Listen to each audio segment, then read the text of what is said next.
Welcome to the July edition of Digging Up Positivity.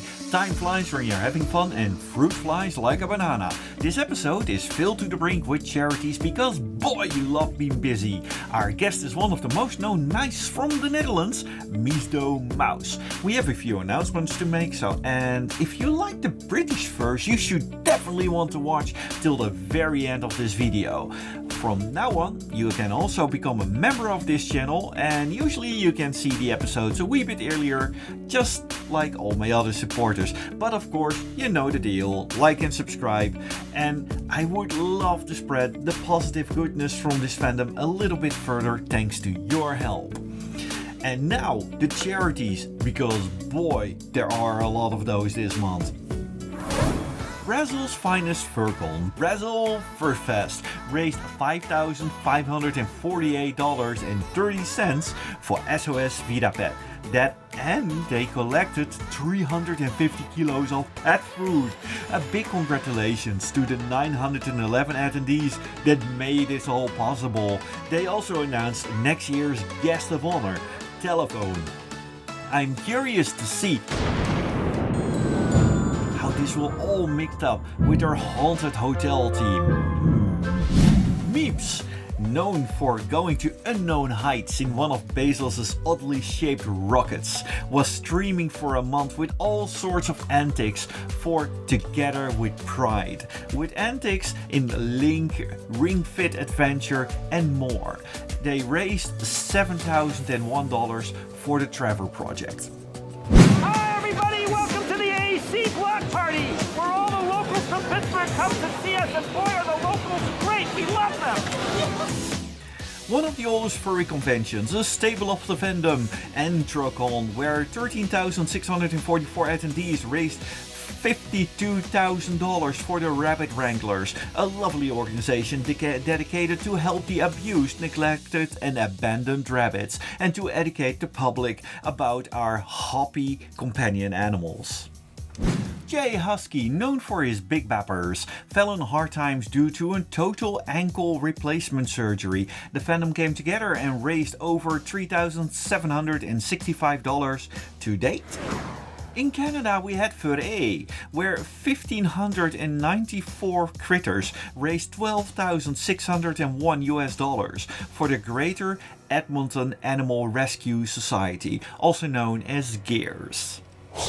Papabarks has become a wonderful initiative of many furry streamers to raise money for the fight against ALS, and this year they've been working hard throughout June to raise over $33,000 for the ALS Association North Carolina chapter.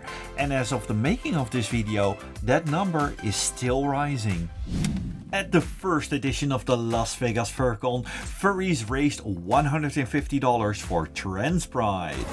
And in Ohio, we had a new BarkAid held in the Pins Mechanical. Think fursuits, pinball machines and bowling, where they raised $745 for the Cincinnati Animal Care. Raise me up so I can stand above them. Chester the Geroo, the most recent Furvision winner at Nordic FurCon, had his trailer burned down. Fortunately, he and his son are unharmed, but the damage was significant. Fortunately though, the fandom came together, raising $29,374 at the time of recording, covering the monetary part. And at the other end of the world, we had our friends from Fur Out West. It already started out well with their charity auction from a bag of Maltesers that went for over $1,360.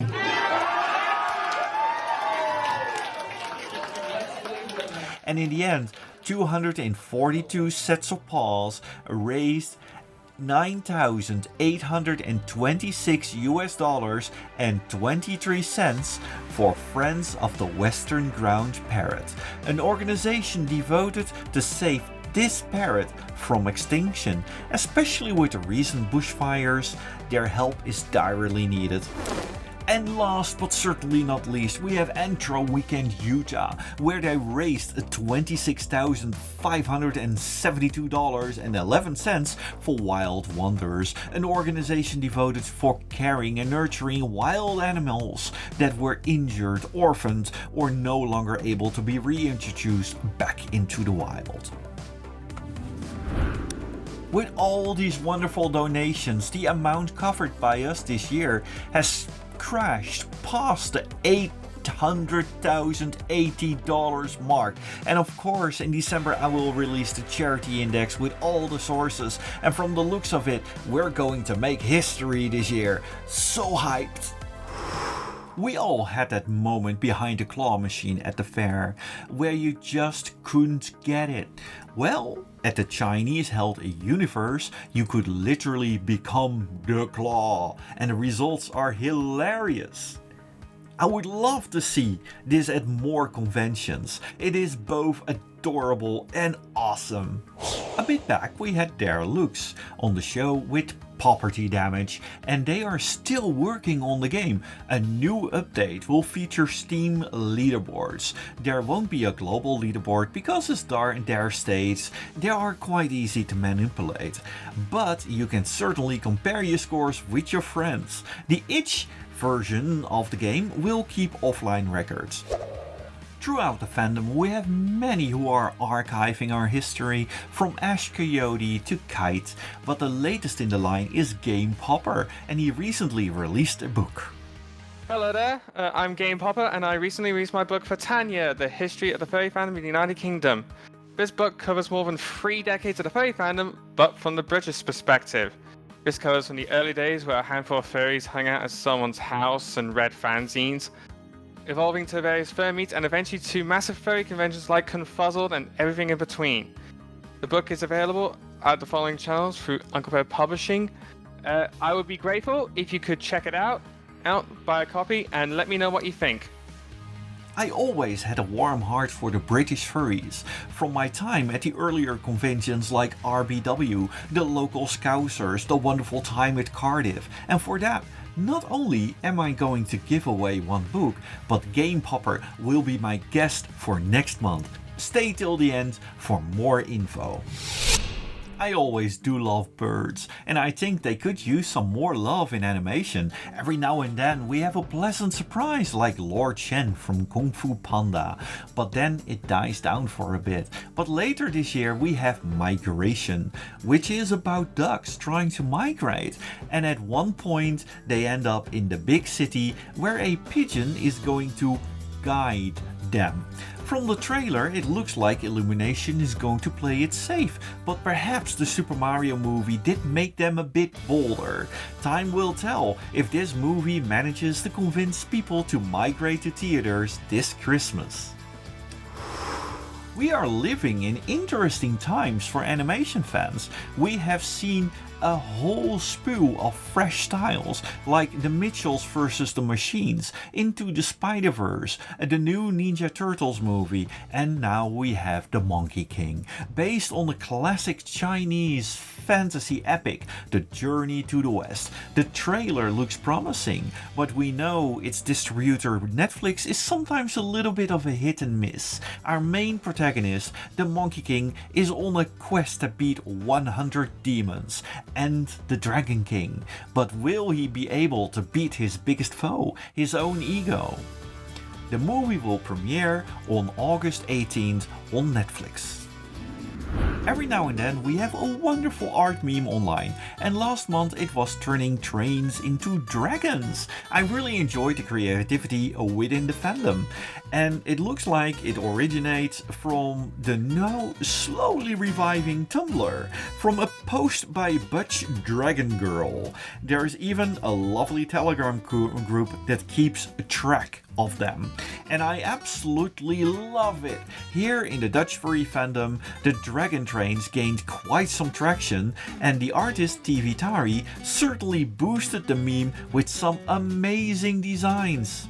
And speaking of the Dutch furry fandom, this month at Digging Up Positivity we have a special guest from the Netherlands, one of the best fursuit builders around and an awesome mouse in general, Miesdo. Could you tell us a little bit about yourself?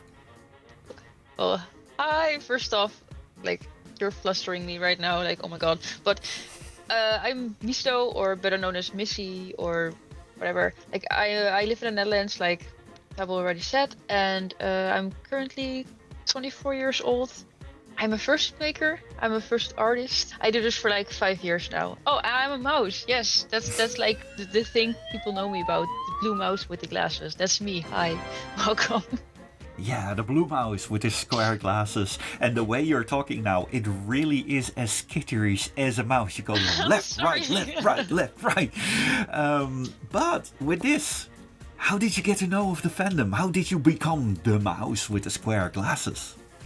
Well, this is actually like one of the most cliche stories ever, because I was one of those people actually not hated, but I didn't like furries just because I didn't know what they were. Like I liked them, but I was like the secret liker of, oh no, they're furries. Ew, what's this? And then I became a cosplayer, started making my own cosplays, and slowly and morphed into an undercover furry as well. And I actually went to art school. Like, I studied game art.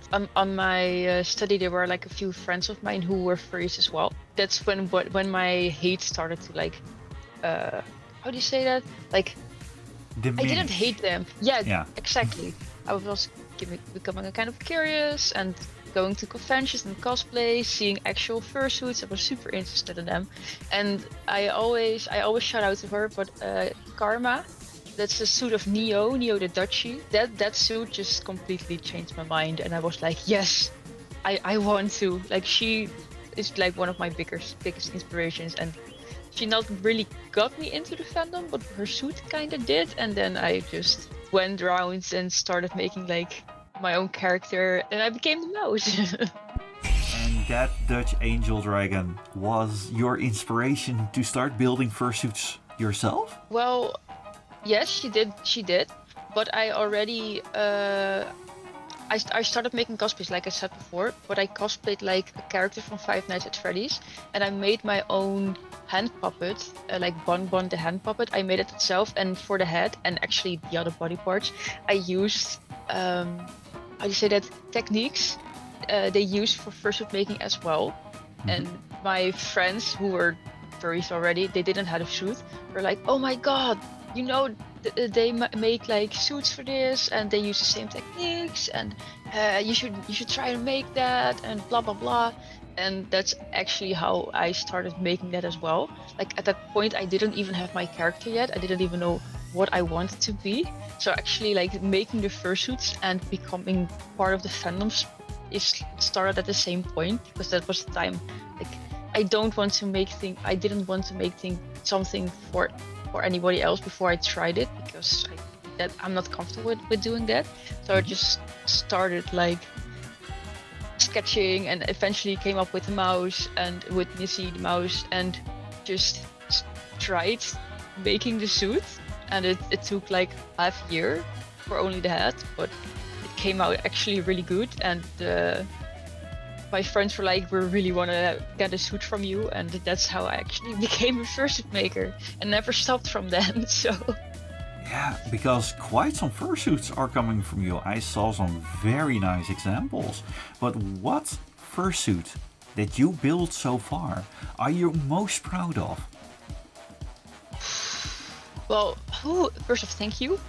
And it's really hard to choose, because there are already 30 of them, so it's a lot. Like, momentarily I'm most proud of like my own newest suit, Quinn, just because it's my first feline, and it's first time over a lot of things, like other type of digilegs, the other type of 3D eyes, and I used some different techniques, and I improved so much again with her, and she's just my little pride and joy at the moment. But I'm really hyper fixated on this suit right now, because it's my own new suit, so I'm a little bit biased, of course. Oh, but I the first time I saw your suit was at the fantasy event in the Netherlands, I believe Elfia.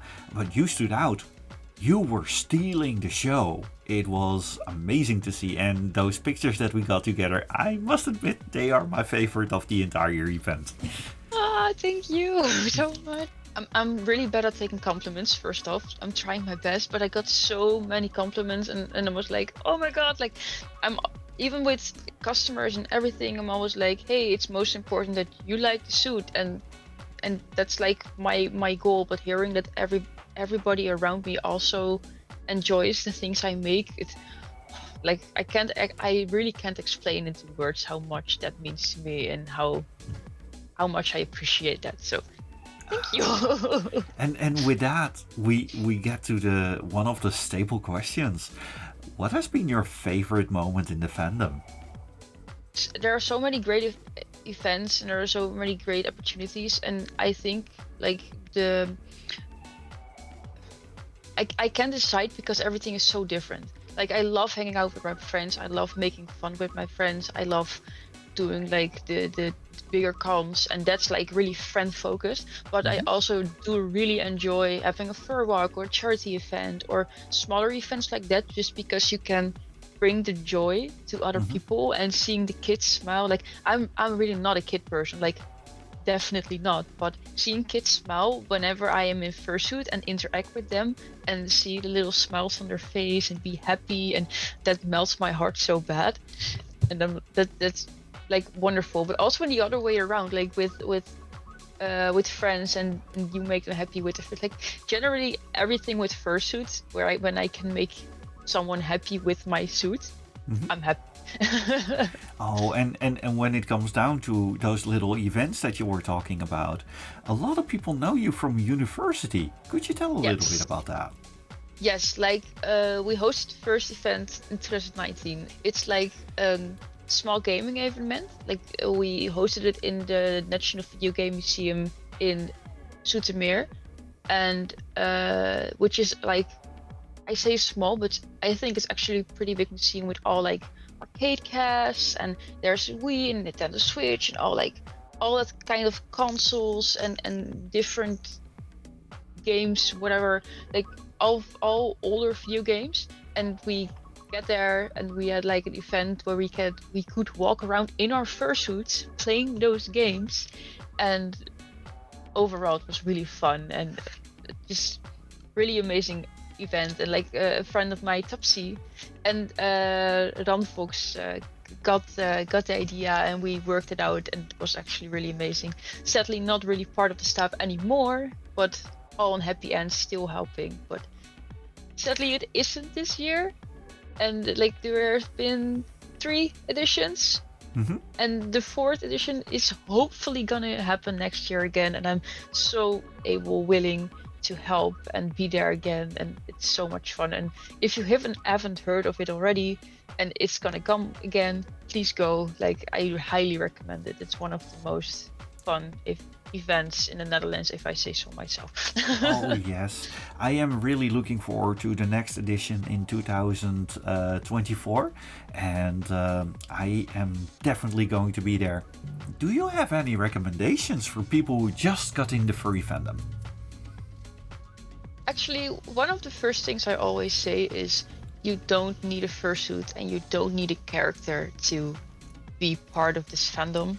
The thing you need is like have a good sense of humor. No, I'm kidding. But like be friendly, be respectful, be open-minded, because we're the furry community after all, and just be there and have fun. And like if you do want to have a fursuit, if you do want to have a character, go do your research, go look for it, just do it, just go for it, and be creative, be crazy, be happy, be fun, and go have fun. Like that's my biggest recommendation. Go have fun, just be yourself and go have fun. That's what. Yeah, that's all that sounds wonderful. And with this, I would like to thank you for being the guest for this episode of Digging Up Positivity, and I hope to see you in the future. Yes, thank you for having me, and that will most likely happen. Yes, indeed. Thank you so much for staying with us till the very end. This month we will be giving away Furtannia by Game Popper, published by Uncle Bear Publishing. All you have to do is comment on this video saying that you would like to win one. I will pick a random comment, and thanks to the Google random number generator, I will announce the lucky winner next episode, after the interview with the writer of this most interesting book. And that episode will be on August 26th, just before Eurofurns. If you want to see more Tabo stuff, I am streaming almost every Monday on Twitch at 8 PM Central European Time. We also have awesome merch from the Artworks T-Store. They currently have a nifty summer sale, but if you want to toss a coin to the meerkat for support, you can join this channel using the join channel button below, or check out my Patreon or subscribe star like these amazing critters: Cosmic with a K, Elsdeckers, Falconeo, Hanzana, Ishnula, Manic, Tantru, McNally, Taros, and Scorechaser. Thank you all for your love and support, and remember, you are all loved. All the hugs.